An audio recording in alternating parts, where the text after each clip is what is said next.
Kamutungu Primary School n'ishomero rya government ryayombekirwe World Bank bitembera y'abana bari kurabamu ahabwe nzito neyerarikiriza no wishomereri derabe ryine byombeko ebyomurembe n'ebindi bikoreso nk'entebe n'abashomesa bari kumara tiryakine beji abo kurushomeramu ahawe kuteganisibwa nzito ebikwasikanye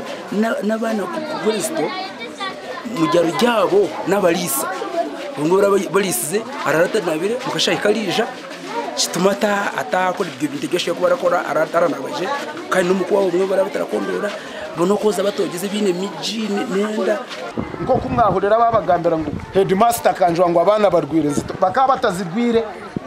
kuri ntaragambere ngo abana nkashanga barwire nzito aba bantu kuri batari hano. Kamutungu Primary School obwahate inabana bari kwikigana kinana na mukaga bonka abamwene bagumana barugamu ahabwe nzito so mazima kawashanga umwana wawe ayine nzito shememe kwa kira kushasha yonko muzire nitwe natubija kwatiraho konkentande y'amani obwamani no gwa kuguteka mutikwe so mureke turwanise nzito abana bitu barebekeje then nitwe tu nabo bakunda kwega abarukusigaramu tino warashikiro mu grade yo kubanza okwiharitandika emyaka 8 nyuma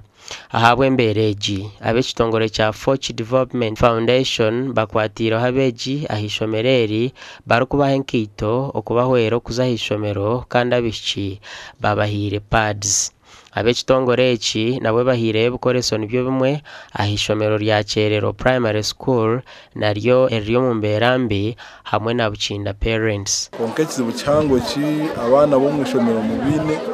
no kugira ngo barasiba izoba ryo nabatarire abinji kandi tume batayiga kuruve cya kabiri byombekeyo barashomeramo ishomero hati biri mu mbera nungi so turategateka ngo abekitongore bogaruka bakatwatiraho hari ibyo bintu bibiri turabasa kushemerera andatwara umugisho gukwebaza Time to Help Switzerland hamwe na Humanitarian Development Agency abo biyanje obaze tuha kureba ngo eji project yagenda mu misho abakaze fakazi nabo bahirwe fuka okubahweraho omukwinga